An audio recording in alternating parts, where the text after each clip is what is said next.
Hello students, how are you? How was your Diwali vacation? I hope you all are well and safe at your home and enjoyed your vacation very well. So from today we have to start our study again. So students, in our previous lecture before Diwali vacation, we had completed our PA2 syllabus with revision. Okay, हमने revision भी कर लिया था PA2 का. But from today we will also do the revision of PA2 chapters. But which thing? We will do the map activity. We will do the revision of map activity, and today we are going to start map activity revision from chapter number 13, our water resources. Okay, so in this chapter we will do the multi-purpose river valley project as a map activity. So in this chapter you learnt about the multi-purpose river valley projects. Before reading about the multi-purpose river valley project, we are going to revise this chapter again, क्योंकि Diwali vacation से पहले आपने ये पढ़ा है तो हो सकता है कुछ बच्चे भूल गए होंगे. So we will do the quick review से जो है वो हमें सारा समरी, जो इस चैप्टर की समरी है, इसके अंदर हमने क्या क्या पढ़ा था वो सारी चीज़ें क्विकली रिवाइज हो जाएंगी. Okay, so this chapter is, the name of chapter is water resources, and you learned that water is our basic need. water हमारी basic need है, उसके बिना we cannot live. okay, now second is India is rich in water resources. और India जो है वो water resources में बहुत रिच है. मीन्स इंडिया के पास रिवर्स हैं, पॉन्ड्स हैं, लेक्स हैं, बहुत सारी सोर्स हैं फ्रेश वाटर के. As you know our earth, ये हमारा अर्थ है, इसका थर्ड, अगर हम इसके 4 पार्ट करते हैं तो 3 parts are covered with water. Okay, 3 part पे वाटर है और 1 पार्ट पे यहाँ पर ओनली लैंड है. 1 पार्ट पे लैंड है. लेकिन इस 3 पार्ट पे, ये जो 3 पार्ट है हमारे वाटर के, I am going to do again this. ये जो 3 पार्ट है, इस 3 पार्ट में वाटर है, बट ये 2 पार्ट कैसे हैं? Salty water. और ओनली ये 1 पार्ट जो बचा हमारे पास, ये हमारा फ्रेश वाटर है. ये जो सॉल्टी वाटर है 2 पार्ट पे, 3 part we have water on the earth, लेकिन ये 2 पार्ट कैसे हैं? सॉल्टी है, जिसे हम यूज़ नहीं कर सकते, ना तो ड्रिंकिंग के लिए ना ही दूसरे पर्पस के लिए. और ओनली 1 पार्ट जो है वो हमारा फ्रेश वाटर है. ओके, तो इसमें जो फ्रेश वाटर है उसके जो मेन सोर्स है हमारे पास कौन से हैं? Rain is the main source of fresh water और water on the earth. Okay, so rain, rivers, wells and tubewells are the sources of fresh water. ये सारे हमारे फ्रेश वाटर के सोर्स हैं जहाँ से हमें फ्रेश वाटर मिलता है. And we have 2 types of rivers, perennial rivers and seasonal rivers. अब जो इंडिया के अंदर रिवर्स हैं वो रिवर्स कैसी हैं? 2 टाइप्स की हैं. Okay, first is perennial rivers. अब पेरेनियल रिवर्स कौन सी होती हैं? Those rivers which get water from glaciers और originate from the glaciers and flow throughout the year, known as the perennial rivers, like Ganga originate from which glaciers? Yes, जल्दी से अपने mind में सोचो सभी. Ganga originate from the Gangotri glacier. Gangotri glacier से गंगा को continue water मिलता है. कैसे? जो ग्लेशियर है वो धीरे धीरे, ग्लेशियर्स क्या है? आइस शीट है जो कि धीरे धीरे मेल्ट हो रहे हैं, और धीरे धीरे मेल्ट होने की वजह से कंटिन्यू गंगा रिवर को वाटर मिलता रहता है, और वो गंगा पूरे साल बहती है. तो ऐसी रिवर्स जो पूरे साल बहती है, जिसमें पूरे साल पानी होता है, उसे हम पेरेनियल रिवर्स कहते हैं. Okay, and the second type of river is seasonal rivers, which is also known as the rain fed river. Rain fed river means ऐसे रिवर्स जो मेनली रेन के ऊपर डिपेंड होते हैं, रेन वाटर पे depend होते हैं. जब बारिश आती है तभी उनमें पानी आता है.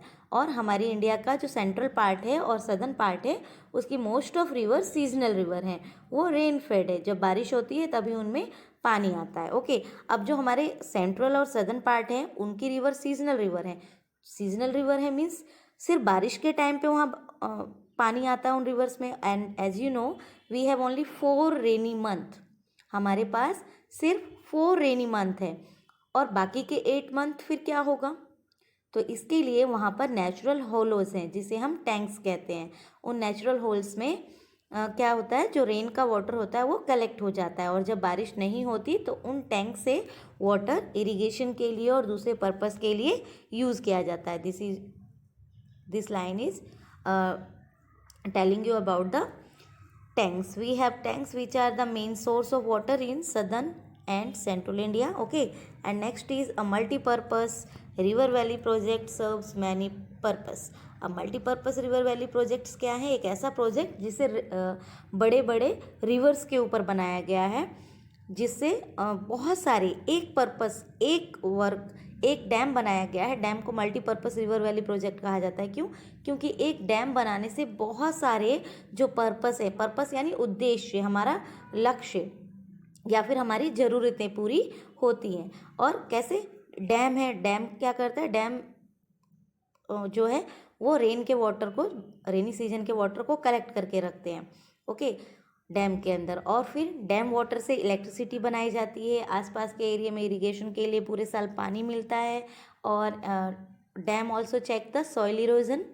ओके, आपने ये सब पढ़ा है। तो एक पर्पस, एक काम से बहुत सारे फायदे हो रहे हैं। So this type of work और project is known as the multipurpose project. और क्योंकि ये रिवर्स के ऊपर बनाए गए हैं, that is why these are known as the multipurpose river valley project. Okay, and the Hirakud dam in Odisha is the longest dam. जो हीराकुड डैम है ओडिशा के अंदर, जो कि महानदी के ऊपर बना हुआ है, वो हमारा सबसे लॉन्गेस्ट डैम है। और सबसे हाईएस्ट डैम हमारा टिहरी डैम है, जो कि उत्तराखंड में है। Okay, highest, not longest, highest dam is Tehri dam which is located in the Uttarakhand. Okay, and the longest dam is Hirakud Dam which is located in Odisha on the Mahanadi river. Okay, now the next is, so Hirakud Dam is Odisha is the longest dam. Okay,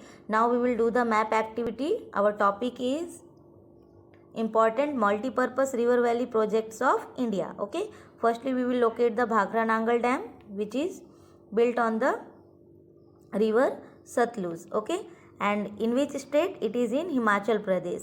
ये यहाँ पर आप देख सकते हैं red point है। यहाँ पर ये पंजाब और हिमाचल प्रदेश के बॉर्डर के पास बना हुआ है, जस्ट बॉर्डर के पास बना हुआ है। और जो भाखड़ा नांगल डैम है वो कौन कौन से स्टेट को सर्व कर रहा है? Punjab, Haryana, Himachal Pradesh, Punjab, Haryana, Rajasthan and Delhi. Okay, Bhakra Nangal dam से कौन कौन से स्टेट को बेनिफिट मिल रहे हैं?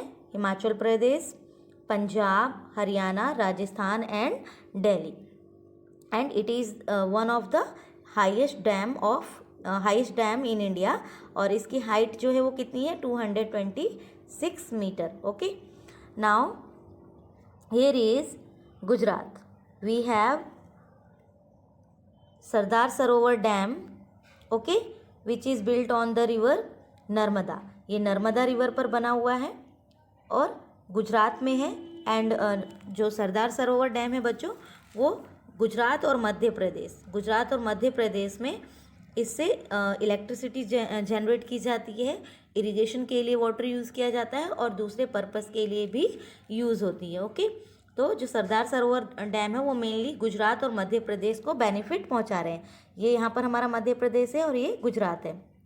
तो ये जो सरदार सरोवर डैम है, इससे इन दोनों स्टेट को, गुजरात को और मध्य प्रदेश को बेनिफिट हो रहा है। और जो हिमाचल प्रदेश है, हिमाचल प्रदेश के जस्ट यहाँ पर क्या है? पंजाब, फिर यहाँ पर हरियाणा, फिर यहाँ दिल्ली और ऑल्सो यहाँ कुछ पार्ट राजस्थान के भी हैं जहाँ पर भाखड़ा नांगल डैम का वाटर यूज़ में आता है। Okay, now we